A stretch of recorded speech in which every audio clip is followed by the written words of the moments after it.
De Eredivisie die leidt plat. De voetballers van SC Heerenveen en van Cambuur die zijn op vakantie. Maar wij zijn er alle weekend. Mijn naam is Arjen de Boer en dit is een podcast van Omroep Friesland.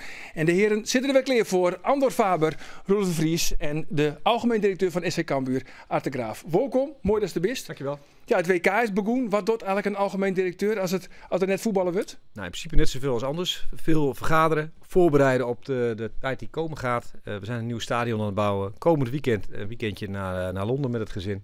Dus ook wel even een beetje het gaspedaal iets loslaten. Maar verder gaan we gewoon door. Ja, maar zit het voor het WK? Zeker. Ik merk wel dat ik daar een beetje in moet groeien. Gisteren donker, eigenlijk voelde het een beetje gek dat het WK begint.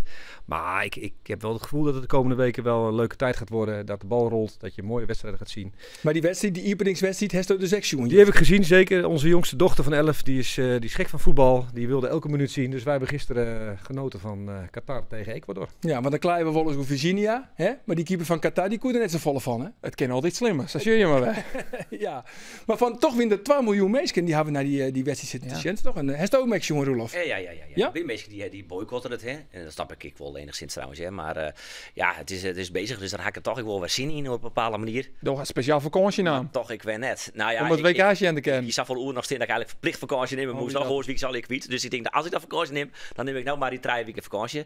Maar ja, ik zou dus nou eigenlijk voor Engeland en Ierland zitten en dan zit de algemeen directeur van Cambuur, dan is die Cambuur zit er net, Geert Fortuyn. Waar is die man eigenlijk? Ja, die heeft top 100 opnames. Ja, dus maar hij vindt dus top 100 opnames belangrijker dan de podcast. Dat moeten we wel even fileren hier, toch? Ja, hij stoot ook warm trouwens, want hij is die jas nog gewoon. Hij is net warm. Vind je het net hip? Ik vind het super hip. Ja. Heel hip. Maar goed, toch haast net de leeuwen, Art. Want Jim hier haast de keeper van het Nederlands elftal in Cheers bij Cambuur. Hij heeft de keus gehad. Ja, hij heeft andere afslag genomen. Dat is een goed recht overigens. Maar wij hebben al vrij vroeg in einde vorig seizoen met hem gezeten. Met name Henk en Fouke. Met hem gesproken en dat was prima. En hij had de keuze 2 clubs en hij heeft voor Heerenveen gekozen. Ik denk gezien zijn achtergrond en zijn opleiding op zich een logische keus. En ook prima en geweldig voor hem dat hij nu is waar hij nu is. Ja, maar het is toch bizar eigenlijk dat je in praat hebben met de keeper van het Nederlands elftal. Als je dat toen had gezegd, dan had je waarschijnlijk... we moesten al lachen toen wij in de Adelaarshorst waren. Toen zong daar het publiek al op het in oranje. Dat je denkt, nou, ze zijn wel heel erg enthousiast hier. Maar uiteindelijk, hij is natuurlijk wel voor die jongen geweldig dat hij dit bereikt heeft. Ja, dat wie trouwens reden voor Van Gaal om hem daadwerkelijk op een listje te zetten. Ja. Omdat ze het zongen bij de Eagles. Ja. Hey jongens, ik heb zoals alle weekend weer een peer stellingen. Dit we met daar beginnen, Art. Ontnota is het een ongelooflijk klote seizoen. Nee. Roelof, de directie van Cambuur die maakt er alles aan doen om Fouke Boy voor de club te behouden. Nee. Art, wij staan in de lijsten. Ik moet je me zwargen. Ja. Andor, Cambuur speelt in september in het nieuwe stadion. Nee. En de laatste is dan weer voor Art. Maar noppet op doel, worden we wereldkampioen. Ja. Ja? Is dat een volmondig ja? Nou nee, maar ik vind dat als je als Nederlands elftal aan een WK begint met Van Gaal, met deze ploeg, ja, dan moet je dat in ieder geval nu ten doel stellen. En dat doen ze volgens mij. En wie er op doel staat, dat zal mij een zorg zijn. Maar ik vind dat ze voor de eerste plaats moeten gaan. Dat zijn we nog nooit geworden, dus ga ervoor. Ja, nou, het is wel grappig, want we hier natuurlijk echt contact met Andries Noppert. En we willen heel graag echt contact met hem lezen tijdens de Sportcast. En hij wie zelf ook wel bereidwillig, want we hebben mij een praat in de mixo na oudering van de Frieske Derby. En toen zou hij natuurlijk altijd wel even bellen of facetimen. Hè, dat kindje weer al eerder, geen enkel probleem. Maar ik heb contact met de persman van het Nederlands elftal, Bas Tichler. En die zei het, kansloos verhaal. Ze doen alleen nog maar interviews met de mensen die daadwerkelijk onwijzig binnen in Qatar. Nou, ik ga nog zeggen van ja, in dit moderne tijd, jongens, wij kennen het dus als regionale omroep ik net veroorloven om naar Qatar te reizigen. Maar hij zei het van, misschien is dat ook wel de Van Gaal-doctrine. Maar ja, wij toch natuurlijk van tevoren ik net dat Nop het eerste keeper willen zoeken. Wij hier toch de die tweede keeper. Nou ja, dan kun je wel even maar bellen. Die hij via dat ook in omvragen. Maar ja, nood hij niet eens keeping zit, staat hij natuurlijk in het middelpunt van de belangstelling. Ja, nou, ik heb wel contact met Shinhoid, Fokko. Nou, die krijgt zo nuchter als Andor. Of als Andor, als Andries. Die zei ben ik nuchter, ja? Ja, dan ben ik nuchter, toch? Ja, nee, die zei denk van, denk nog net dat wij zitten te trillen op als een rietje voor de Maar buis. als hij van tevoren, als het bekend was geweest dat hij eerste keeper zou zijn, dan waren jullie meegegaan? Nou, dat denk ik eerlijk zo net. We willen nog altijd, en bij deze oproep voor sponsoren. Ja. Nou, ik ga serieus even zitten googlen van wat het kost. Ja. Maar dat gaat wel richting de €20.000 als er Maar vlucht. misschien kunnen wij naar ouder in even het nummer van Bert van der Brink. Maar ik snap toch wel dat hij niet nog op afstand met jullie gaat communiceren. Die ploeg moet toch ook een beetje focussen. Ik snap Van Gaal wel, die was gisteren ook helemaal klaar met alle vragen over de omstandigheden daar in Qatar en de arbeidsmigranten. Dat hebben ze nu gehad, dat hebben ze afgesloten. Nu moet je volgens mij gaan voetballen. Ja, maar er is toch voor elke wedstrijd is er wel een persmoment. Dan is er een gelegenheid om te praten met de spelers. Wij toch eerlijk zijn van, misschien is hij wel tweede keeper. Nou ja, dan verveelt hij hem toch alleen nog maar. Als wij dan even met hem facetimen, dat hij toch kind. Maar of je nou eerste keeper is of tweede keeper is, maakt er niks uit. Wij zijn allemaal Friesland en wij volgen Andries Noppert, de vierde Fries ooit in de geschiedenis. Als je een passerman binnen of wie dat dan ik uiteindelijk beslist, dan ben je daar een beetje gevoel voor hebben. Dan ben je denken, 3 keer, afhankelijk van hoe lang het toernooi duurt. Door het van het Oranje even 4 minuutjes, 10 minuutjes belly mooi onder Friesland en mooi laat de kranten en dat is het. Daar word je ook niet heel erg raar van als keeper. Volgens mij zijn het volle mis bij. Dat zie je prima kind. Nou, wij hier eigenlijk om deze tafel al wel verwachten dat Roelof daar geen begrip voor opbrengen koe. Nee, toch? maar Dovel? Nee. Ik denk een telefoontje. Ja, als je in deze moderne tijd, ik denk dat het mogelijk wordt. Je hebt Omroep Friesland, je hebt Limburg, je hebt Utrecht. Als alle regionale omroepen ook nog weer willen gaan facetimen met spelers in die groep, dan moet je daar maar zijn. Dan ben je daar aanwezig, kan je verslag maken, je kan interviews doen, je kan aanvragen doen. Anders is het volgens mij onbeheersbaar. Ja, dat is het verhaal van Bas Tichler, de persman van ja, maar normaal spitsen is dat natuurlijk weer. Alleen dat kost het nou safvolle hield. Dat als het in België weer of misschien wel in Amerika, dan hier ze kunnen van ja, als je het net belangrijk die kan afvinden om daar, weet ik veel, 15, misschien wel €50.000 voor Delta lezen om daarin te gaan. Ja, dan ook maar geen telefoontje. Dat snap ik wel. Maar dat is nou dusdanig duur dat ik denk, ja, kom op. En dus als alle regionale omroepen, ja, het is NOS, ESPN. Nou ja, dan wij. En dat valt ook wel wat mooi, hè? Het is natuurlijk een heel soort boeteloonske media natuurlijk. Ja, maar goed, wat weet ik nog even duidelijk maken, want je de meeste mensen die sjoggen en beluisteren uw podcast na de wedstrijd van Nederland. Maar ja, we nemen hem daarvoor al op. Dus we kunnen natuurlijk, net zeggen dat Noppert een geweldige wedstrijd keept had. Of het heel min had, want wij weten dus nog net. Maar dat is misschien wel goed om even... Nou, bij deze, welke wedstrijd we Wolfsjoen hebben, misschien al. Dat is dus Qatar, Ecuador en vriendelijke hier een prijsvraag. Want meesten koen voorspellen eigenlijk van wat de uitslag wijzen zoeken. En de uitslag die wordt nou bekend maken door Griet Wiersma. Ik ga hier een prachtige mok met zijn grote linker eer doen. En het is de Sportcast mok. En die is won door David Timmermans van Goudem. Super lokwenske, jongen. Hartstikke lekker bedenkt hij vast, denk ik. Nou, lokwenske, ik van uw kant David Timmermans. Ja, sjog je hem alles? Sjogst nou eigenlijk alles van het hele WK? Nou, ik moet bekennen dat ik juist er al net sjoen ha. Oh. Want ik zie het in Tialf, ik wie bij het erin. En ja, ik zie echt net zoiets van, die wedstrijd ging ik even waarom zien of... Dus maar ik altijd ken, altijd pas, dan wil ik wel, dan ging ik wel wedstrijd zien. Maar bijvoorbeeld is het zo volle mogelijk wedstrijd. Ja, volgens mij is het nu om 2 uur de wedstrijd. Om 11 uur 's ochtends, dat zal niet altijd lukken. Maar de avondwedstrijden probeer je natuurlijk wel zoveel mogelijk mee te pikken. Of vanaf het eind van de middag, dat is wel leuk. Maar ja, zo'n wedstrijd als Costa Rica, Japan, dus wel, ja, dat zet je gewoon als behang.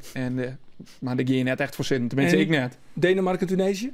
Nou, Denemarken. Die wel toch? Ja. Denemarken, Tunesië. Dennis Dynamite, ja. Uit het outsidertje. Outsidertje? Denemarken? Ja? We noteren bij deze. Ik heb ook Ole Tobiassen, dat is vanzelfs ook een Deen-assistent. Tobiassen. Oh, sorry. Ja. Tobiassen. Dat is toch altijd zo mooi namelijk. Maar, Ole Tobiassen, assistent-trainer bij Heerenveen. Hebben we even een paar vragen gesteld over het WK. Waar eindigt Nederland? Tja, goede vraag. Ik heb een beetje naar de pool zitten kijken de laatste dagen. Een beetje inverdiept. Maar ja, daar zit toch een kwartfinale in, denk ik. En waar eindigt Denemarken? Ik hoop ook een kwartfinale. Ik hoop op meer natuurlijk. Maar het hangt een beetje af. Worden we eerste of tweede in de pool? Tegen wie moet je? Wat voor groepshoofd krijg je als je tweede wordt? En wordt de eerste het ietsjes makkelijker, op papier in ieder geval. En daar hangt er wel vanaf, ja. En welk land wordt de absolute verrassing? De absolute verrassing? Dat is een goede vraag. Dat moet Mexico worden. En wie wordt er dan wereldkampioen? Ja, ik heb hoge verwachtingen van Brazilië, laat me het zo zeggen. En dan baseer ik het alleen op hun resultaten natuurlijk in de kwalificatie en de spelers wat ze op papier hebben meegenomen. Laatste vraag, kan je nog iets zeggen in het Deens om de Deense nationale ploeg aan te moedigen? meteen een hele leuke. Verhopelijk winnen we voor de eerste gang weer in Pokalen. Wat zei jij? Hopelijk winnen we voor het eerst weer een week. Of winnen we de bokaal. Volgens mij was dat wel. Voor de eerste keer een WK, ja. Oké, maar goed. Denemarken dus outsider. Waar we het wereldkampioen? Ja, ik denk Brazilië. Brazilië. Atos als Nederland, hè? Nou, ik denk Brazilië. Brazilië toch? Ja. Hoop Argentinië, maar ik denk Brazilië. Ja. Ook Brazilië. Jongens, we zullen het hebben over Cambuur. En deze week, ik zeg een evaluatieformulier voorbij komen op sociale media. Over de eerste competitiehelden. Want de eerste seizoenshelden zitten natuurlijk op. Dat wil ik even met jij dan, Andor. Heb ik weer. Ja, dat is het weer. En dan kunnen we daarna onderhand daarvan kunnen we verder praten. Club van zelfs Cambuur. Welk cijfer jouwst het spul van Cambuur? Een 6. Een 6. En welk cijfer juist de resultaten? 4. Een 4. Wat is de beste speler van Cambuur? Molen? Nou ja, dat zoeken we maar ja, die hebben de hele eerste seizoenshelden net zien. Dus ik ga voor Bergsma. Bergsma. Wat is de grootste verrassing? Welke speler? Ja, dat snap ik, maar ik moet even nadenken. Ja. Dan ga ik voor Paulussen. Grootste teleurstelling? Qua speler? Ja. Van de Water. Van de Water. Beste oncape? Bergsma. Minste oncape? Tot nota Van de Water. En de verwachting hoe de tweede seizoenshelden? Waar eindigt Cambuur aan het eind van dit seizoen? Nipte handhaving. Nipte handhaving. Dus dat is... Nou, mijn nijcompetitie? Maar nee, zonder nijcompetitie. Plak 14, man. Plak 14. Ik ben immer optimistisch. Mooi, hè? Ja, mooi, nou, dat stemt uit tevreden, denk ik. Ik kom nog een keer weer. Ja, toch? Niet de voorzitter van de fanclub dit? Want het komt eigenlijk wel over, want ik stelde daar direct de vraag van, ontnota is het een klote seizoen? Dat zou dus nee. Nee, maar zie, als je kijkt wat voor club wij zijn, wie wij zijn, hoe wij behuisd zijn, wat ons budget is, en je speelt eredivisie, dan moet je niet heel verrast zijn op het moment dat je zo'n seizoen zelf speelt. Tuurlijk is dat teleurstellend als je dat vergelijkt met de positie van vorig jaar. Ik moet niet helemaal zand door in de ogen laten strooien. Maar dan moet je dat niet als een klote seizoen gaan betitelen, want dan ga je elk seizoen een klote seizoen spelen. Dus ik vind dat we ons hieruit moeten knokken, want je vroeg daarna, maak je je zorgen? Ja, tuurlijk maak ik me zorgen. Alle alarmbellen moeten bij ons afgaan op het moment dat je ene laatste staat in een vervroegde winterstop. Maar ik vind het geen klote seizoen. Nee, maar hoe zit het weer op de tribune? Want ik weet bijvoorbeeld dat die collega Gerald, die is vrij zenuwachtig. Toch? Tijdens wedstrijd. Hoe zit het op de tribune? Is het nog een beetje gezellig, zeg maar? Nou, in feite is dat niet zoveel anders als anders. Maar ik ben ook zenuwachtig. Gerald die uit dat wat meer door aan zijn haar te trekken en aan zijn wenkbrauwen en aan zijn broekspijpen te friemelen. Maar je zit natuurlijk in een wedstrijd. Alle emoties die je als supporter meekrijgt aan zo'n wedstrijd, heb ik als directeur ook. Ik kan er ook niks aan doen. Ik kijk ernaar en ik moet het ook ondergaan. Ik ben me wel bewust van mijn positie, want ik krijg nog wel eens appjes van thuis of van iemand die zegt, joh, je bent in beeld, dus je moet gewoon een beetje opletten wat je doet. Maar alle emoties gaan door je heen. Van PSV tot je hoofd tegen het plafond stoten van het juichen tot een hardgrondige vloek als er toch die 1-0 weer binnenkomt, want we hebben hoop met 1-0 verloren. Maar zij is eigenlijk dat het verwachtingspatroon net reëel is? Want ja, meestal verwacht je dat Cambuur hem handhaven je zal. En er is natuurlijk een soort investeerd al in de maar dus het verwachtingspatroon leidt heger. Misschien ook mij toch de jongere plak voor het seizoen. Ongetwijfeld heeft het allemaal een bijdrage gehad aan een hoger verwachtingspatroon. Maar intern heeft dat eigenlijk nooit zo gespeeld. We hebben ook de doelstelling handhaving op tafel gelegd. Niet meer en niet minder. In dit stadion kunnen we ook niet anders. Dat moet je zien te managen. Dat is ook het lastigste in het voetbal. Hè? Want als je 9e wordt, dan gaan mensen er maar vanuit dat dat zomaar weer lukt. Terwijl je weet hoe ingewikkeld dat kan zijn. Ook is er nog met alles wat er speelde bij de club. Kijk even naar de gezondheidssituatie van Henk. Want dat heeft natuurlijk ook altijd als een grote zorg wel boven ons gehangen. Ja, maar Roelof is natuurlijk als relatieve boetesteender bij Cambuur. Maar wat vies nou dat er gebeuren moet bij Cambuur? Want dat ze zo trok in, dan verlenen ze eraan ze niet. Puur zoals het veel bezetting. Ik vind op de, misschien het laatste Tje Feyenoord wie het laatste kwartier natuurlijk wel aardig, maar Tje Jervin vond ik ze minder. De wedstrijd wie wordt het wel wat minder. Daarvoor had ze natuurlijk wel vaak kansen gecreëerd. En werd het dan een bruts is het maatje van de kansen. Ik vind de vleugels echt net goed. Echt net goed knaag. Ik hoop wel dat Van der Water hem toch nog wel wat verder ontwikkelt. Want hij kent het wel. Dat hebben we bij Heracles en Almere City wel zien. Ik hoop dat veel drukers ik nog echt wel wat terug wil gooien. Want die vond ik vrienden fantastisch. Toen dacht ik echt niet maar een stapmaatje naar een subtoppenclub. Als ik een club wie als Jervin of NEC zijn, dat tocht ik toen. Zo ik wil 3 keer helling in. Dat is eigenlijk je skim in van oer. Ik weet niet precies wat er maar aan is. De mat had wel wat maar aan wezen. Maar eigenlijk zei ze van dat scorend vermogen, dat mat omheen. Ja, twee vleugelonvallen erbij, Harry. Dat zoek maar beginnen, denk ik. Ja. Echt kwalitatieve injectie. Ik weet niet of het haalbaar is. Een Issa Colon, die verpiet het nou in China. Als je zijn band en of zijn vrouw en zijn band zitten, gooi je nog in Nederland. Had je daar een mogelijkheid voor Harry die jongen weer waarom. Want dat wie wel echt een bijzondere speler. Als je zo'n jongen weer waarom Harry kennen van dat niveau, dan maak je dat denk ik voor het beziekje. Maar goed, dan moeten de middelen wel van wezen. Ja, het verslijnen Jochte Rietje, dat is een feit. Scoort meer doelpunten als Cambuur. Wat zul je in er ontwan? Want bijvoorbeeld de suggestie van Roelof om Issa Colon weer waarom te hellen uit China, is dat onbespreekbaar, niet realistisch? Of en als dat net realistisch is, wat is dan wel realistisch? Nou, of een speler realistisch of niet, weet ik niet. Want ik ken de situatie van Issa niet op dit moment. Maar volgens mij is er nog een stap daarvoor. Want volgens mij zei hij of Andor van als je zo doorgaat, gaat het mis. Maar we gaan niet zo door zoals we bezig waren, want dan gaat er wat veranderen. Er komt een nieuwe trainer. Er komt een nieuwe trainer. Die nieuwe trainer die maakt een analyse, die gaat een plan maken. We hebben vanochtend ook de hele ochtend meegezeten. En die gaat natuurlijk eerst een aantal weken werken met die groep. Hè? En elke speler zal zeggen, prima, er komt een nieuwe trainer. Ik ga mijzelf laten zien en ik ga maar proberen in die ploeg te spelen. Ik wil misschien wel van plek 14 in de selectie naar plek 11 of plek 9 en ik wil in die groep komen. Nou, na een week of 2 kan die balans opgemaakt worden. En zal ook die nieuwe trainer met de staf aangeven, nou, dit is mijn plan en ik vind dat daar dit of dit voor nodig is. Het kan zijn dat er jongens weg moeten omdat ze geen perspectief hebben om te gaan spelen of zelf weg willen. Dat zou misschien ruimte maken om een nieuwe speler aan een groep toe te voegen. Alles is daarin natuurlijk bespreekbaar. Maar je kan niet zomaar zeggen, wat Roelof zegt, haal maar 2 nieuwe buitenspelers. Nee, en dat lost alles op. Daarvoor zal je eerst als trainer een plan moeten maken, die ploeg mee op route moeten nemen. Wat ben je van plan? Waar vind je dat het aan schort? En hoe gaan we komen tot oplossingen? Kan dat met de spelers die wij hebben? Of moet daar wat in gaan veranderen? Nou, maar ben je hem dan ook bereid om financiële risico's te nemen? Of is het gewoon van zwarte cijfers gewoon belangrijker? Nee, dat is niet belangrijker. We willen er heel graag in blijven. En dat is denk ik punt. En daar wil je naar gaan handelen. Dat zei je nog eigenlijk. Daarvoor, dan ben je hem dus bereid om eventuele financiële risico's te nemen. Dat hebben we natuurlijk ook afgelopen zomer al gedaan. Want wij hebben voor Cambuur begrippen eigenlijk meer risico genomen dan ooit. Jules de Onkeep uit de clubskiernis. Van der Water. Van Kaam. Ja. En Leon Bergsma. Dus 3 spelers gekocht. Met als doel ook om door te selecteren en beter te worden. Nou, kan je zeggen, het een lukt beter dan het ander. Het is net voetbal, dat kan. En dat zal lastiger zijn, want in de winter een transfer doen is altijd lastiger dan in de zomer. Het gekke is, je hebt nu wel eigenlijk een soort zomervoorbereiding met 6 weken. Dus er gaat een hoop gebeuren de komende weken in het voetballand. Maar als wij wat kunnen doen, en dat gaat onze doelstelling bevorderen, dat is handhaving, ja, dan zullen we daar niet voor weglopen. Kun je hem zelf investeren of moet je hem daar wenden naar externe financiers? Ja, dat ligt eraan. Daar heb je het over een speler kopen. Je kan ook een speler huren.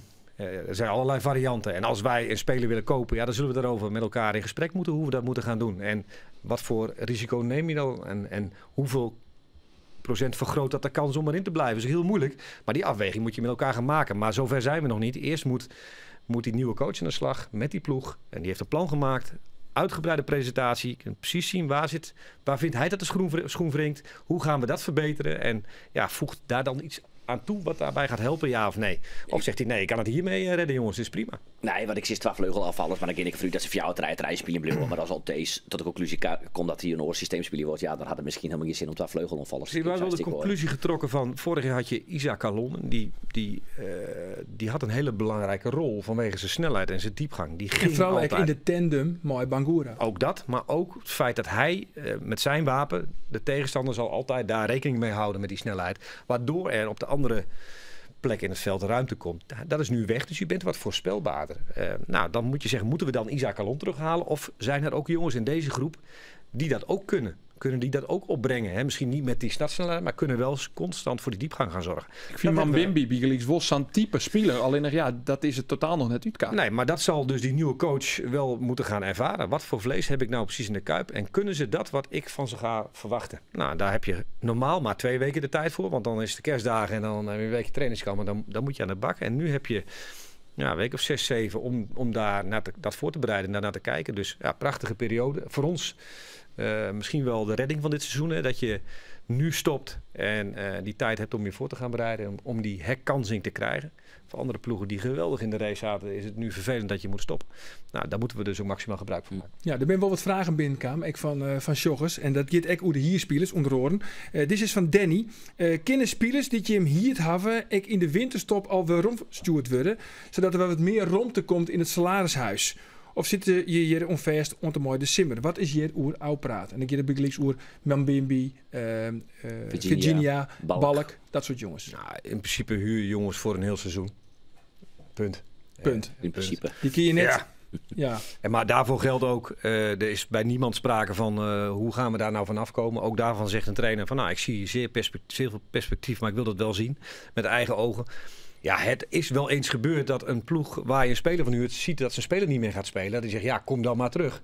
Maar dat is op dit moment niet aan de orde. Dat is ook niet onderdeel van de afspraak. Ja, maar dan vies toch eigenlijk ook dat Van der Water, die is dan kocht, dat is een verkeerd voorbeeld. Maar Balk, die komt totaal net uit de verve. Ja, dat mag jij vinden. Ja, Maar vies dat het net? Nou ja, of is het altijd leidt het wat gevoelig als een algemeen directeur zou de linksboeten functioneert net? Ik ben altijd al heel voorzichtig. Ik heb nu net al veel meer over voetbal gezegd dan dat ik normaal zou doen. Dat is ook niet mijn portefeuille. Maar ik vind niet dat hij... hij heeft niet het verschil kunnen maken. Geen goals gemaakt. Bouwde een bekerwedstrijd. Heeft wel op wedstrijden ook dingen wel gebracht. Thuis tegen PSV vond ik hem uitstekend. Heeft hij het eerste uur, volgens mij, de eerste 70 minuten uitstekend gespeeld. Die wedstrijd win je dan ook. Heeft hij echt wel zijn rol gehad. Hij brengt wel gif in die ploeg. Maar ja, het is net wat verwacht je. Ja, een huurling van Utrecht die daar op de bank zat. En die bij ons nu in de basis staat. Ja, wat verwacht je daarvan? Ja, dat is natuurlijk ook weer met te maken met het verwachtingspatroon. En voor de jongen ook. Ja, ik verwacht van de linksboeten dat hij zo nou en dan wel eens een keer Simonsje voorbij komt. Ja. En dat er af en toe eens een keer een knappe vastzet komt. Ja, nee, maar in zijn geheel vind ik dat is dat ook de conclusie, is dat we te weinig kansen hebben gecreëerd, te weinig goals hebben gemaakt. En daar maakt hij ook onderdeel van uit. Maar dat kan je niet alleen aan hem toeschrijven, denk ik. Dat heeft wel met het hele team te maken. Hoe voetbal je en hoe speel je naar kansen toe? Ja. Nou, en dan kan je zeggen, ik wijs naar die linksbuiten die daar te weinig meedoet. Maar misschien zit dat ook wel dieper in de ploeg. Nou, uiteraard. Want je kan ook zeggen hoe de opkomende backs bijvoorbeeld. Of Jibge in de middenveld. Dus elke die net natuurlijk zijn eigen rol met elkaar samen. Ja. Maar is het echt zo dat als je hem weer investeren willen. En als dat een nieuwe speler komen mat. Zowel hier of als Cape. Maar je dan Savisa naar Bert van der Brink? Nou... Nee, want we hebben onze eigen huishouding. En je kleedkamer is een keer vol. Hè? Dus als er nieuwe jongens bij zouden moeten komen...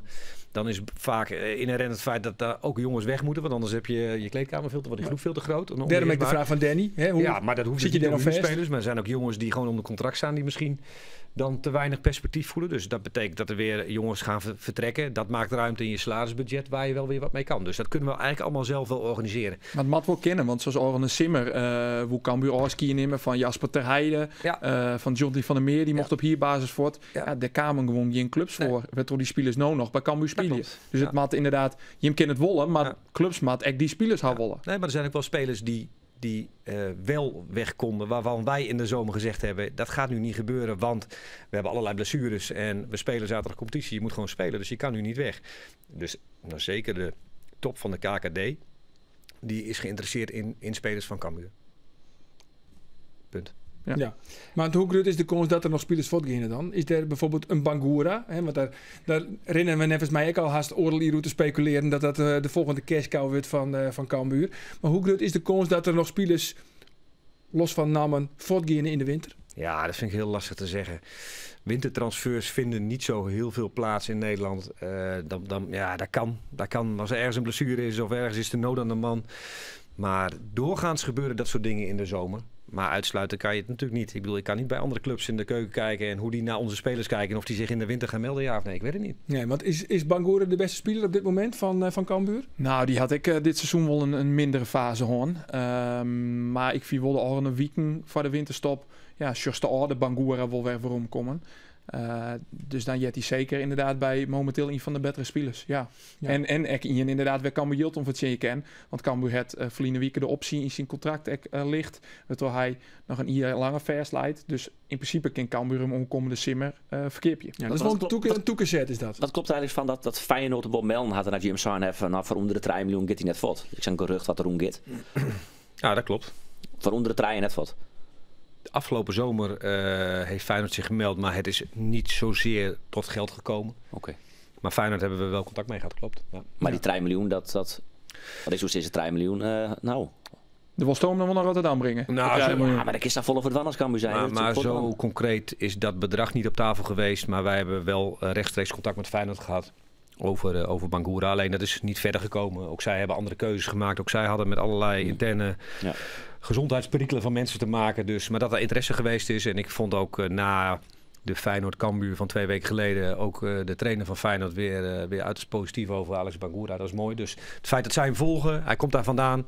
Nou, dat is volgens mij een goed signaal voor Alex zelf en voor ons ook. Dat is mooi. Ja. Maar het is best wel vervelend toch eigenlijk. Want dan is er misschien wel interesse. Feyenoord van Bangura, Utrecht voor hoedemakers. Maar er komt nooit echt een concreet bod op tafel. Vast 4 wij weten. Nee, dat klopt. Maar dat klopt toch? Maar Ja. dat klopt. In dit geval kan ik dat Feyenoord niet kwalijk nemen. Die hebben gewoon gebeld. Hoe is de situatie? En nou ja, wat zou eventueel mogelijk zijn? Verder niks. Maar bij hoedemakers ook niet. Utrecht was wel vervelend. Want die hebben... Ja, dat is de welbekende zeemail. Ik kom binnenvliegen. Ik scheid de boel onder. Ik vlieg weer weg. En zijn nooit concreet geworden. Niet naar ons. Niet naar Mees zelf. Waardoor een speler denkt van ja, dat is mooi. Dat komt wat op mijn pad. En nou, wat ik dan tegengehouden, maar eigenlijk is Utrecht nooit verder gegaan. En dat is wel frustrerend, ja. Ja, En en voor de vervolgens speler zelf, maar voor ons ook. Ja, want vervolgens heeft hij nooit meer een echt goede wedstrijd spelen. De eerste seizoenshelft had hij net het niveau helft van vorig jaar. Dat klopt. Nee. Zullen nou Tinksto een soort verrooien met de nieuwe trainer? Dat zullen zeker dingen voor. Ja. Neem eens wat. Ja, dat weet ik net, want Ulte had nog geen training jong. Nee. Door een week staat hij voor het eerst op het veld. Dus ik kan nog net nemen wat er voor je zal. Vol kan ik nemen wat hij beneemd had. Dat hebben we vorige week echt jaren litten. Dat hij vindt dat er meer kansen creëerd worden kennen. En dat het in het chinhoren van doelpunten, dat kan weer echt wat in dwang in. Omdat er vooral uit voorzetten aardig wat chin-doelpunten vallen. Dus dat er zowel verdedigend als onvallend wat om te dwan is. En het is nog veel te betierd om te praten over 4-3-2 of 4-3-3. Daarvan moet hij natuurlijk eerst een onderweek werkje met Cambuur. Moet hij naar Spanje gaan op trainingskamp. Ja, en dan eind december, begin januari in de oren naar die eerste wedstrijd. Belangrijke wedstrijd. Ik heb wel eens misschien net cruciaal. Ja, maar dat mij we dus net met Sissel van Kees verwonden. Hè? Want cruciaal is het pas in april. Maar pas dan kun je concreet Sissel wat er voor oorlog gaat. Ik denk wel dat er een nieuwe keeper komt. Want Tobias van de Gruggies. Ik kijk een Gruggie. Daar is een Gruggie. Ja, vrienden wie ik hier naartoe Frans Sol en Henk Veerman. Ja. Nou, Henk Veerman, dat is onzin. Daar kan ik contact mee horen. Die komt echt net. Nou, dan weet je dat vast. Ik had net contact met Frans Sol. Mijn Spaans is net zo goed. En de keeper had Erwin Mulders in naam Ojet. Nou, het is stom toevallig. Het is echt stom toevallig, maar de algemeen directeur van Cambuur zit aan de tafel. Nou, hij begint een skutje Machine Holders. Dat vond ik wel opvallend. Ik weet net of dat een kausaal verband had. Maar Erwin Mulder naar Cambuur? Nee, is totale onzin. totaal onzin Ook, zelfs. ja? Totale onzin. Oh. Oké, want je hoorde gewoon het vertrouwen in João Virginia. Nou ja, ook daarvoor geldt, we hebben een nieuwe trainer. Die gaat straks 20 wedstrijden spelen. Die heeft 6, 7 weken voorbereiding. Laat hem daarmee aan de slag gaan. Volgens mij hebben we met João een hele talentvolle keeper. Die ook een aantal mindere momenten heeft gekend. Hij kost je minimaal 4 punten. Geen twijfel over mogelijk. Maar ook hele goede dingen heeft gedaan. We hebben daar een ervaren keeper achter met Robin Ruiter. Laat Jos Ulte daarmee aan de slag gaan. En die heeft de vrijheid om zijn keuze te maken waar hij mee wil gaan werken in januari. En dat is de situatie. Dus Ja. Erwin Mulder komt niet naar Cambuur. Erwin Mulder komt niet naar Cambuur. Oké, nou dan ben je al 2 namen fot. Wilt de naam van Frans Sol nog hoor, toch? Ja. Nou, wat vind je ervan, Frans Sol? Ja, dat is de oude spits van Willem II, toch? Ja. Ja, ik heb geen idee waar die zit. Maar is bij ons op dit moment totaal niet. We hebben 3 spitsen. We hebben 3 keepers, we hebben ook 3 spitsen. En dan kom ik een beetje op wat ik net zei. Van ja, neem je dat nou Ulrikes kwalijk dat hij geen goal gemaakt heeft? Ik denk dat dat mag als spitsen, dat je geen goal gemaakt hebt. Maar dat je ook in je hele samenspel naar je team moet kijken. Hoe kom je tot goede en betere aanvallen, waardoor je die aanvallers ook makkelijker in positie brengt. Want het kan natuurlijk niet zo zijn dat en Tom Boeren en Ulrikes geen doelpunt meer kunnen maken. Daar kan ik met de beste wil van de wereld niet bij. Ze hebben dat in het verleden bewezen dat ze dat kunnen. Dat kunnen ze nog steeds. Nou, het is ook een feit dat het op dit moment niet gebeurd is. Dus er moet wel wat veranderen. Heb je 0 goals. idee Het is nou 0 driekes. Hey, dit gaat er vanuit toch? Oh. Heb je een idee wat er mij Ulrikes onderhand is? Roelof die zei het inderdaad ook al voor hier. Wie het een hele orenspits liek het wel. Er wordt wel zijn dat hij te min vakantie had het al jaren. Dat hij heel bot zit met die oorlog in Oekraïne, in het boorland van Letland. Heb je een idee wat het erin zit? Of... Nee, ik heb geen idee en hij zelf ook niet. Het heeft een beetje met het hele team te maken, want het is natuurlijk niet alleen maar Ulrikes. Het kan best zijn hoor, want wij zijn lang doorgegaan. Hij is goed geëindigd in Groningen met die goal. Ja. Derne Interlands gespeeld, dus kort vakantie gehad heeft. Ja, dat zou daar best mee te maken kunnen hebben. Maar ja, ik denk dat je naar het hele team moet kijken over hoe wij gepresteerd hebben die eerste seizoen zelf. Dan, hij is nog tijd geblesseerd geweest, ook een paar wedstrijden niet gespeeld. Nou ja, goed. Het is zoals het is. We hebben nu een lange voorbereiding. Nu een goede vakantie. Hij heeft nog wat Interlands gespeeld, maar een goede vakantie. En dan... Ja, want eigenlijk had hij hier dan net een goede vakantie. Want hij had tot en met dit weekend eigenlijk nog weer bij de laatste selectie zitten. Nou ja, volgende week een mandje. Maar er alweer op training. Nee, dat klopt. Maar de jongens die Interland spelen zijn er meer. Die gaan natuurlijk in die periode tot aan 1 januari wel wat vaker even wat vrij krijgen. Om ook hun dagen en hun rust te pakken. En dan... dan is het weer gas geven en hopen dat er zo snel mogelijk in ligt. Want ik geloof wel dat het bij Ulrikes zo is als hij weer een keer het net heeft laten bollen, dat hij ook wel weer snel op het spoor zit. De ketchup-theorie. Ja, laten we dat hopen. Dan nog één vraag dan hoe het voetbalgedeelte. Want ja, ik snap wel, als algemeen directeur, dan begeef je een beetje op glad ijs natuurlijk. Maar waarom is Ulte, want ja, die is een jongen, liek het mij, een trainer voor de lange termijn. Maar hij moet nou echt op korte termijn met gewoon goede resultaten halen. Waarom is hij gewoon de meest geschikte trainer van Cambuur op dit moment? Nou, het begint met het feit dat hij beschikbaar is.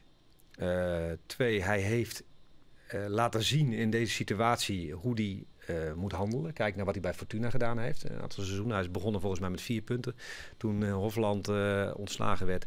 Hij heeft vorig jaar die ploeg uit een moeilijke situatie opgepakt en zich veilig gespeeld. Dus hij weet wat er gevraagd wordt.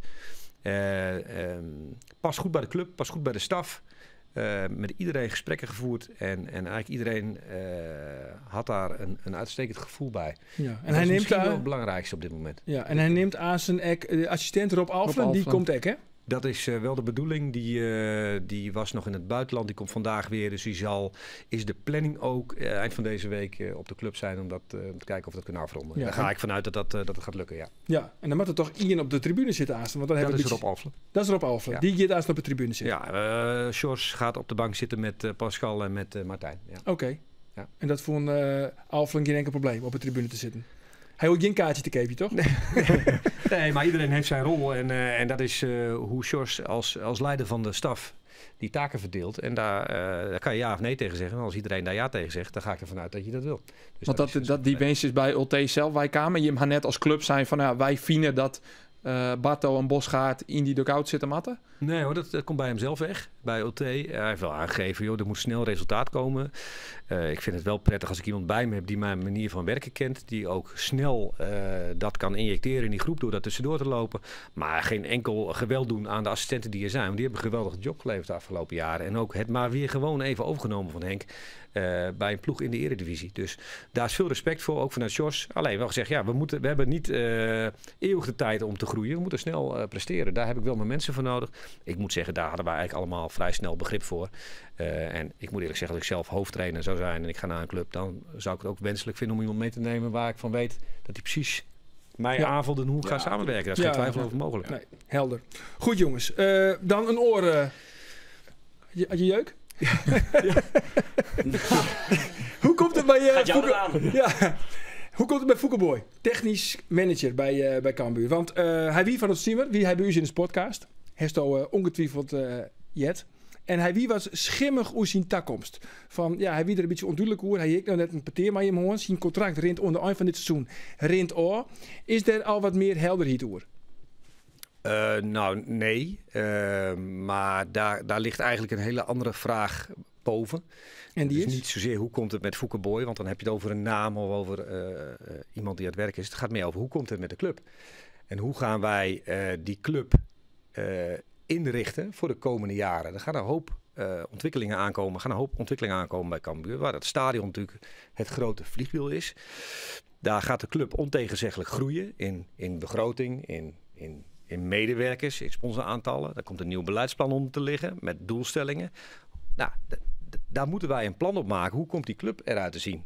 Ik, vanuit mijn positie als algemeen directeur, ga kijken hoe moet die organisatie eruit komen te zien. Waar gaan wij naartoe groeien? Nou, zo kijkt de Raad van Commissarissen en daarboven de stichting. Hoe komt die directie eruit te zien? Nou, daar gaat ook een wijziging plaatsvinden. Want er zijn nu 2 statutair directeuren. Dat is Gerald van der Belt en ik, zei de gek. Ja, Gerald is financiële man en technisch directeur. Gerald is financieel directeur en beheert ook de technische portefeuille. Dus zogezegd technisch directeur. Maar er is wel wat in verloren. Ik ben de algemeen directeur. Ik heb alles wat niet met voetbal te maken heeft. Dus alle portefeuille hoef ik niet allemaal op te noemen. Waarbij die combinatie die Gerald al een aantal jaar heeft, financiën en technisch, is een vrij ongelukkige combinatie. Want de technisch directeur wil het liefst goede spelers. En die moet dan in discussie met de financieel directeur. Van, ja, kan dat wel of kan dat niet? Nou, dat klinkt nu heel zwaar, maar dat heeft al die jaren vrij goed gefunctioneerd. Waarbij natuurlijk Fouke al gekomen is als een soort ondersteuning. Want Gerald heeft een groot aandeel in het stadion, de portefeuille, met name de financiële kant. Dus van, ja, dit komt niet goed. Als je alleen maar in stenen gaat investeren en gaat bouwen, dan komt het voetbal niet goed. Dus vandaar dat er toen een technisch manager aangetrokken is. Dat is Fouke geworden. Nu is die functie opgeknipt. Gerald heeft gezegd, ik wil het niet meer. Ik kan het niet meer, want dit vraagt veel te veel van mij. En financiën en technisch en het stadion. Dus ik wil daar vanaf. Het is ook goed dat die club zich gaat doorontwikkelen. Dat daar nieuwe mensen aan het stuur gaan zitten die de komende jaren Cambuur vorm gaan geven. Nou, dus eigenlijk, en dat vind ik ook heel goed, dat moet iedereen doen, dat je af en toe ook zelf in de spiegel kijkt van, wat is mijn rol nog bij deze club? En moet ik dom doorgaan of moet ik het stokje eens over gaan geven? Dus daar ligt een vraag uiteindelijk bij de Raad van Commissarissen. Hoe ga je naar je directie kijken? En hoe ga je die posities invullen?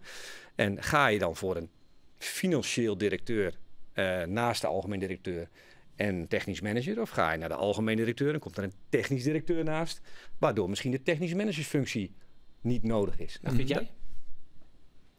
Ik zou voor een technisch directeur gaan, omdat wij een voetbalclub zijn. Dus 3 man in de directie. En dat gewoon een cruciale functie is.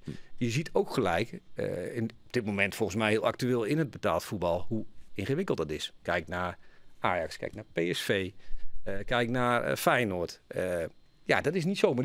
Appeltje pluk je niet zomaar van de boom. Nee. Dus dat is een proces wat behoorlijk ingewikkeld is. Maar wanneer moet er dan duidelijkheid komen? Want ja, we zitten ook al in het liefst op korte termijn. Want eerst maar de commissarissen met een klap op Jan en die moeten bepalen van wat we de structuur. Ja, die moeten de structuur bepalen. Nou, we hebben gezegd, we willen eigenlijk een technisch directeur. Dat is ook volgens mij genoegzaam bekend. Dan moet je een profiel maken. Wat verwacht je daarvan? Waar moet er iemand aan voldoen? Wat zoeken we? Vervolgens wil je daar eigenlijk mee van start gaan, valt je hoofdcoach weg. In dit geval Henk. Dus we hadden wel op korte termijn wat op te lossen om überhaupt die club in de benen te houden. En gezegd van ja, nou, we hebben straks een mooie periode van, pak een beet, begin november tot 1 januari. We in ieder geval de tijd hebben om ons bij elkaar te zitten, om het allemaal goed strak te trekken, alles in beeld te brengen. Maar nogmaals, een directeur wordt aangesteld door de RVC en de stichting, niet door mij. Je vraagt het mij, ze vragen het mij ook, logisch. Daarom. Maar zij moeten dat doen. Ja. Alleen dat is geen eenvoudige klus. Maar is het niet heel logisch om te zeggen van de technisch manager, Fouke Boy in dit geval, die scoot terug naar de positie van technisch directeur? Dat had ook een optie geweest, ja. Had geweest. Ja, had geweest. Of is die al van de baan, die optie? Nee. Uiteindelijk is dat iets wat de RVC moet doen. Alleen als je een profiel maakt, en ik zei net al een aantal woorden die ik benoemde, is van ja, je wil die club voor de komende 5 jaar gaan inrichten. En je refereerde aan het gesprek met Fouke die zijn twijfels had. Dat is natuurlijk logisch dat hij twijfels heeft. Die heb ik ook wel eens van ja, hoe lang wil je hier nog mee doorgaan? Je hebt een hele intensieve periode gehad van een jaar of 5, waarin we heel veel met elkaar meegemaakt hebben.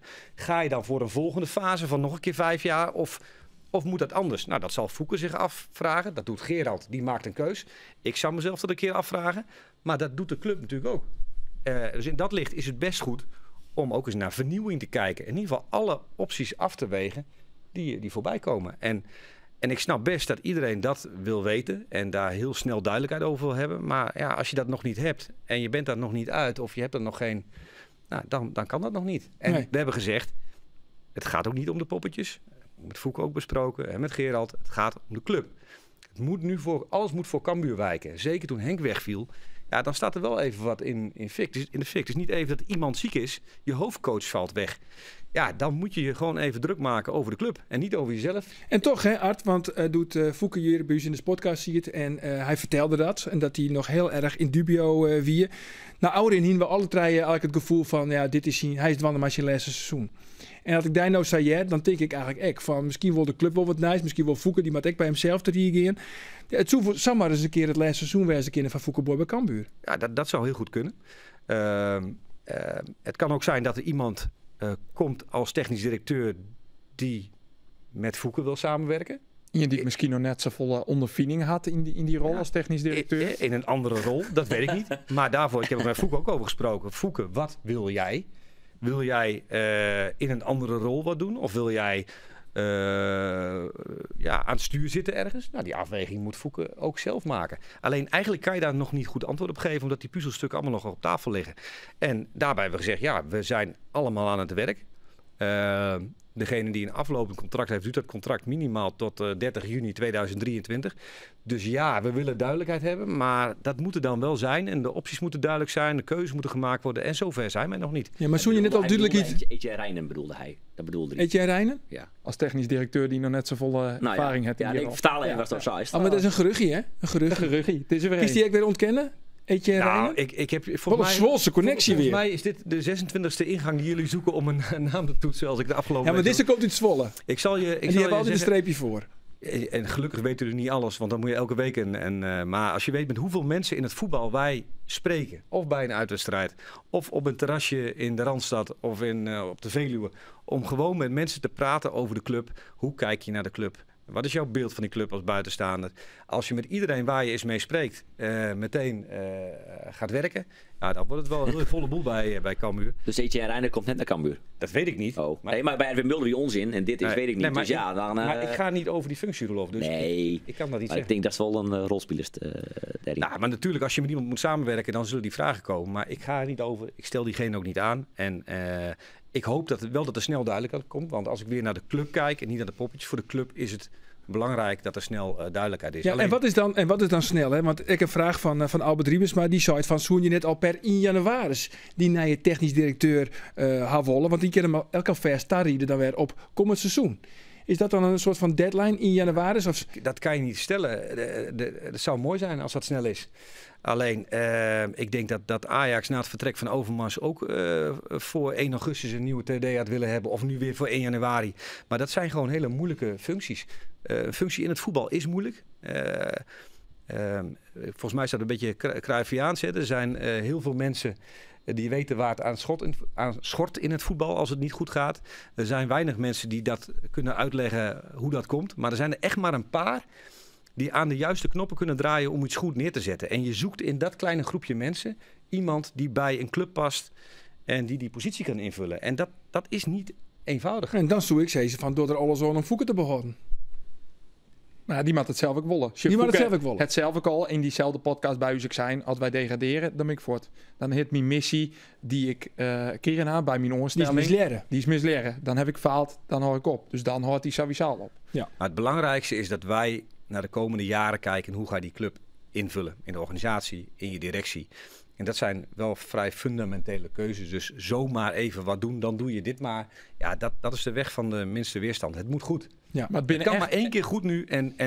En daarom moet je daar ook dan maar wat meer tijd voor nemen. Ja. Ben je wel echt ingrijpende wijziging zijn. Want Jim als directie, Gerald en Do. Ja, Jim zit al een eeuwigheid bij die club. Jim Henno ervoor zwager werd dat de financiële cijfers weer positiever binnen. Dat het stadion ondersteert. Ja, dit ben echt wel ingrijpende wijzigingen die het op stapel staan. Voor de 11e keer in 12 jaar zwarte cijfers. Ja, en misschien moeten die wijzigingen ertoe leiden dat het nog beter gaat met Cambuur. Dat moet uiteindelijk de doelstelling zijn. En er gaat natuurlijk heel veel veranderen met een nieuw stadion. Dus we moeten onze ogen daar ook niet voor sluiten. En wij hebben een bepaalde kwaliteit als directie. Maar ik geloof best dat er een directie te vinden is die in een nieuwe fase het veel beter gaat doen dan dat wij dat kunnen. Daar moet je ook altijd kritisch naar blijven kijken. Die club gaat veranderen de komende jaren. Ontegenzeggelijk waar. En dat moet leiden tot een beter Cambuur. Ja. Hoe dramatisch, hoe degradatie wezen? Cambuur, het is mijn stokpaardje hoor, maar Cambuur bestaat bijna 59 jaar. Heeft 50 jaar in de eerste divisie gespeeld. Nou, dan moet jij de vraag stellen en beantwoorden. Cambuur weet heel goed hoe het is om eerste divisie te spelen. Dat willen we niet meer. En we hebben de laatste 10 jaar dan 5 jaar eredivisie gespeeld. Dus gemiddeld genomen hebben we het aardig omhoog getrokken de laatste jaren. Maar we weten nog steeds heel goed hoe dat moet. Dus als dat noodscenario zou gebeuren, dan moet je een week lang heel verdrietig zijn en boos zijn en kwaad. En daarna moet je met de kop schudden en door. En zorgen dat je heel snel weer omhoog komt in het nieuwe stadion. Wel mooi dat het zelf trouwens het antwoord al juist van die 59 jaar zie je hier. Want hier is het ook zoals Gerry Hamstra het kennen. Laatst bij Etiel Zaan. Weet je wel hoeveel jaar wij overwinterd hebben in de Champions League? Heel, maar dat vertelt het zelf al. Nee, dus precies. Is, maar ik wil gewoon... het moet gewoon duidelijk zijn wat voor club wij zijn. En als wij nou in het hele bestaan van de club 40 jaar Eredivisie hebben gespeeld, dan was het probleem veel groter geweest. Zwolle is nu na 10 jaar Eredivisie gedegradeerd. Nou, dat doet pijn hoor. Dan moet je echt pijn lijden als club om weer de draai te vinden in de eerste divisie. Ja, ik zeg bijna helaas, maar weten wij heel goed hoe dat moet. Maar alleen ik wil niet zeggen dat we dat willen, want wij gaan er alles aan doen om erin te blijven dit jaar. Ja, want Assen heeft het mooiste stadion van de KKD. En dan komt ook wat poenerig roer en dat past helemaal niet bij Cambuur. Nee, nou, ik vind helemaal niet dat wij een poenerig stadion krijgen. Het wordt een prachtig stadion voor een mooie volksclub die alle potentie heeft om dan te gaan groeien als club. Het is wel zo dat de timing van promotie, spelen van eredivisie, overstappen naar het nieuwe stadion, ja, dat is niet gelukt. En dat is natuurlijk lastig. Dat is ook bijna niet te timen. Want eigenlijk had het stadion natuurlijk vorig jaar of 2 jaar geleden klaar moeten zijn. Ja. Het lastige is dat de concurrentie bot aanneemt. Hè.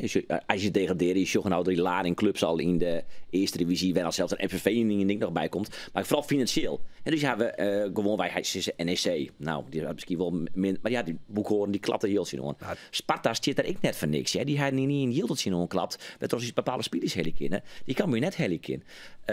En ze binnen nog wel een Excelsior is daar bijvoorbeeld het voorbeeld van. Waar van nou, daar maar eigenlijk financieel gewoon boven eindig je dit seizoen. Maar Cambuur heeft dan toch echt Yield van Boeten? Ja, dus Cambuur had ik een stap maken daarin natuurlijk. Maar ja, die mag misschien nog wel heger. En daarom had natuurlijk een stadion. Volgens mij, eigenlijk wat jij nu zegt, dat klopt.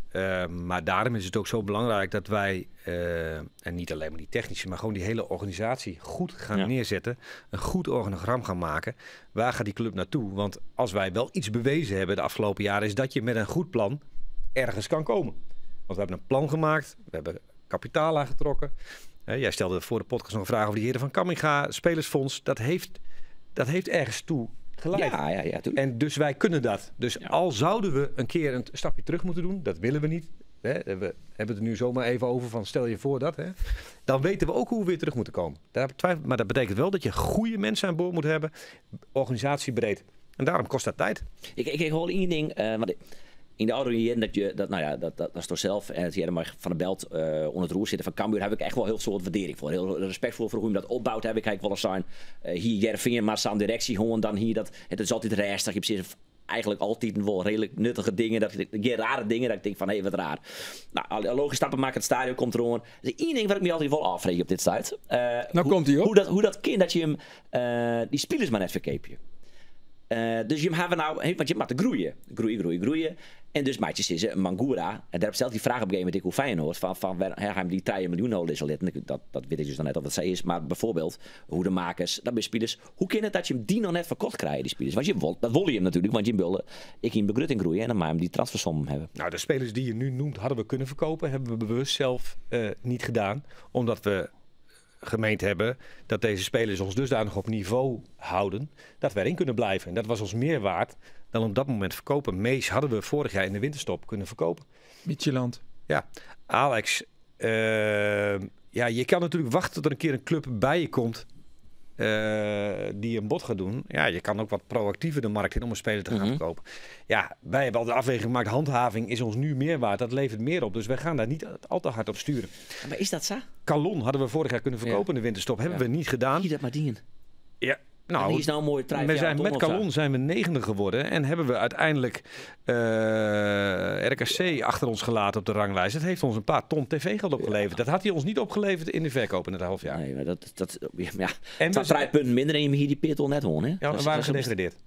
Nou ja, dat zie ik nog kinderen trouwens. Ja, maar, we zijn uiteindelijk wel 9e geworden, maar Willem II thuis. Calon net niet thuis. Nou ja, jij zegt dat zo makkelijk, maar je ziet nu zonder Calon ook wat er gebeurt. Dat zegt niet dat het allemaal niet zo ligt, maar ja, het steekt soms nauw. Dus we hebben een heel bewuste keus gemaakt om dat niet te doen. En dat heeft ons vorig jaar de 9e plek opgeleverd, los van wat je van zijn positie vindt. En dus wij konden spelers verkopen, hebben een aantal keer niet gedaan. En dat gaat in de toekomst ook absoluut een keer wel gebeuren. Het twijfel mogelijk. Ja. Ik wil het even hebben over het stadion. Want aan het begin zou de Sto antwoord van... nee, dat redden ze net op. Na het seizoen, we net de eerste wedstrijd spelen in het nieuwe stadion. Waarom eigenlijk net? Nou, omdat het nou haast december is en als je bij het WTC komt, dan zitten er al je hype-pellen in de groen. Maar Ik kom er wel eens. Oké, Ja. nou, dan kerst dat bevestig je. Ja, ik bevestig dat er een heel dat. soort hype-ellen, er stiert En een McDonald's zeker, hè? snack tent inderdaad. Ja, die McDonald's wie die samen kleren. MC Donuts. Net waar jongens, dat is reclame. Nee. Dat ja. mij maar net. Natuurlijk vet chicken. En september, dat is hoe, nou ja, sinds maar het zien mannen. Dus er binnen alle jaar nog problemen in de bouwvoort. We hebben nou het stikstofnijs. Nou, het dat geen invloed op Cambuur, maar je zit er met bouwmaterialen waar een schaarste on is. Oftewel, het zijn al die factoren die het mij als leek, want ik zit net zei in die bouwvoort, maar ik zie ze, nou ja, denken toch dat september net helpt. Nee, toekeltjemmen nemen we dat in Friesland. Toekeltjemmen. Precies. Maar had er gelijk. Kind Cambuur de allereerste wedstrijd van het nieuwe stadion spelen in de nieuwe arena. Nou, dat is niet heel realistisch. Dus dat ben ik wel met Andor eens. Wij moeten ons als club, en dat doen we ook, bereiden ons voor op meerdere scenario's. Waarbij het scenario 1 september de meest ingewikkeld is. Je moet daarbij ook in overweging nemen van ja, wanneer ga je daar voetballen? Moet het laatste likje verf op de muur zijn en het laatste schilderijtje aan de muur hangen? Of kan je eerder voetballen terwijl het misschien nog niet helemaal af is? Dat leek het mij logisch. Nou ja, dus in die scenario's moet je dat allemaal gaan uitwerken. En nogmaals, daarin ben ik het met Andor eens. Is 1 september een hele ingewikkelde. Ja, niet realistisch. Maar wat is dan een voorstel bij de KNVB? De eerste 4 wedstrijden al hier uit? Nee, dat kan niet. Dat ken het? Nee. Nee, dus in dat geval, als dat scenario gaat spelen, dan zal je het seizoen gewoon aan het Cambuurplein starten. Ja. En dan kun je pas eigenlijk, want je denkt heel waai, de eerste seizoenshelft ging je ook net oer. Dus dan misschien pas in de winter, nooit de winter, dan oer naar het Nijstadion. Ja, dat... Of is het al je speculatie dit? Dat is speculatie. Natuurlijk, zie het mooie is dat je bouwt op een totaal andere plek. Dus je kan, op het moment dat je de computer, de laptops inprikt, zou je zeggen, kan ik vrij snel makkelijk overstappen. Dus zit ik niet sec aan de winterstop vast. Maar ja, het moet wel logisch blijven. Het moet ook haalbaar zijn. Dus ja, nou nogmaals, die scenario's zijn we nu aan het uitwerken. Ook daarvoor geldt, dat zal de komende weken zal daar meer over duidelijk moeten zijn. Ja. Want... Maar waarom hel is het eigenlijk net? Want wordt er net goed genoeg werken? Moeten we wat Mensen die Nepal binnen. Volgens mij geeft Andor daar al een aantal aardige voorzetjes voor. Het is vrij complex op dit moment om wat uit de grond te stampen. Ik ben dolblij dat ze begonnen zijn met de bouw. Daar hebben we ook hard op gestuurd voor de zomer. Omdat als je niet begint, dan ga je op een gegeven moment afvragen, gaan ze überhaupt ooit nog beginnen? Dus de bouwplaats moest geopend worden.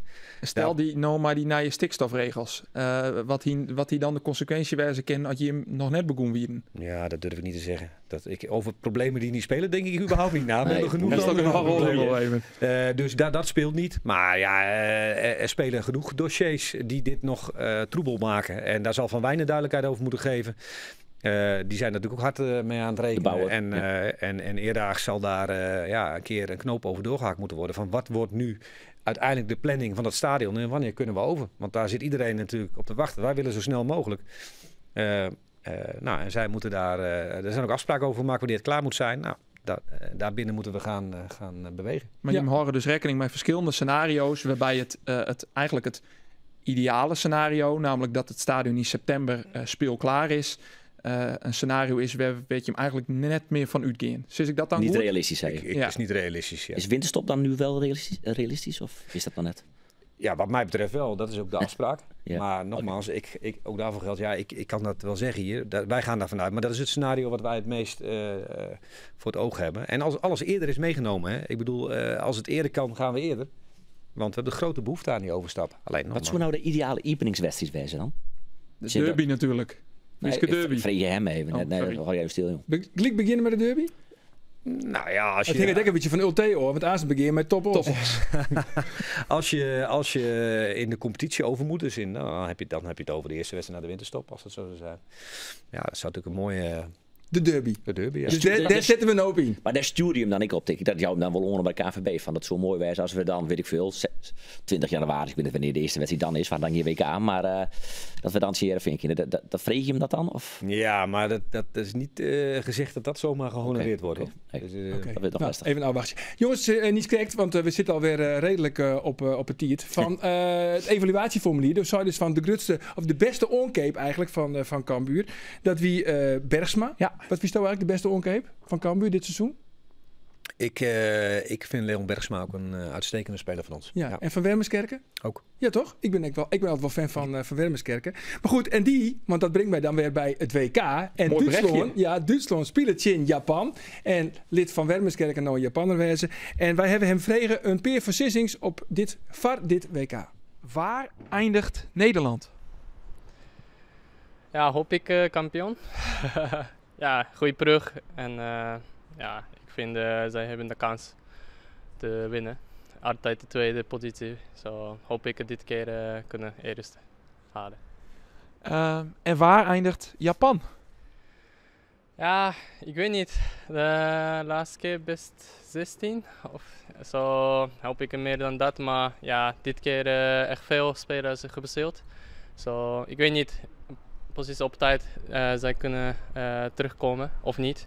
Dat is belangrijk. Zo, ja, ik wacht tot de eerste wedstrijd te zien.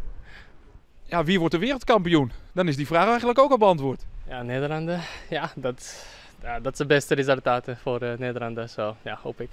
Nou, wat een aardige jongen. Ja, eerste interview trouwens dat hij mij in Nederlands te wedstrijd. Want hij Oh, doet ja? altijd in het Engels. Ja, maar hij waard het voor deze keer niet wel. Nou, keurig. Hartstikke fijn. Nou, dan weten we dat ook. Binnen verder nog dingen, jongens. Heeft er nog een leuk nijtje voor de eindbesluit? Nog een Nee. keer oren toekeltjammen. Ik moet zeggen, het is mij wel bevallen vanmiddag. Is het wel bevallen? Ja? Ja? Roelof heeft zich Werd gedragen? er dan de vorige keer? Ja, nee, ik heb de elleboog op tafel kunnen houden. Dus, Goed zo. Hey, nou jongens, dan ben je... ik had er wel wat. Leuk dat vrees trouwens. Ja, Nou, is de vorige keer die stellingen. Hè? Begin maar stellingen. En dan maken we dan letter op waar we omkomen. maar dat doen we nooit. Nee, dit keer ik net. Dus wat zei ik van, nou, Fouke Boy, maar kan iemand er alles aan dan op Fouke Boy te behandelen? Dan zei ik nee. Ik denk, nou ja, dus dan zoek ik een jongen die uitzoeking weer rondje en dan kom ik daar net weer rond. Ik denk, nou, Roland de Vries had een hekel aan Fouke Boy, maar dat heb ik niet. Maar nou, alles eraan doen vind ik wel 4 keer alles. Nee, Dat oké, moet nog maar- even- Dus dan moest even nuanceren. moet ik Dat even moest nog even nuanceren. nuanceren. Nee, maar goed, ik dacht van Art, het staat duidelijk antwoord doen. Dat is wel genoeg. En dan mag er nog weer een plasje uit, want dat is alleen nog maar... Dat had ik bij deze dingen dat goed, leidt ja. tot verwarring. Goed zo. Jongens, doe nog dingen. Ik kreeg nog kijk, een berichtje van Ja. David Timmermans. Hè? David Timmermans, de Hij- winnaar van de mok. Hij had het filmpje van Greet X, jongen. Hij zei, het is de mok met de grote oren. Dus hij zal hem, als hij hem aan zijn binnen krijgt, boppen zien hollen, tillen als een echte Mooi. cup met de grote oren. Ah, prachtig. Nou, dat is mooi om te jaren. Na je weekend ben je er weer. Dan zit op dit plak, als het goed is, assistent, Nederlands elftal. De naaie assistent. De naaie-assistent, Sipke Hulshoff. Nou goed, daar heb ik nou al heel soort nog doen. Tiger, dank je de Wierst. gedaan. Hartstikke bedankt. En je merkt, vrouw Roelof. Dank je wel, ik heb er niet meer te slapen. Ja toch? Ja. Fijne vakantie. En wij zijn de na je weekend weer. Tot dan. Dag.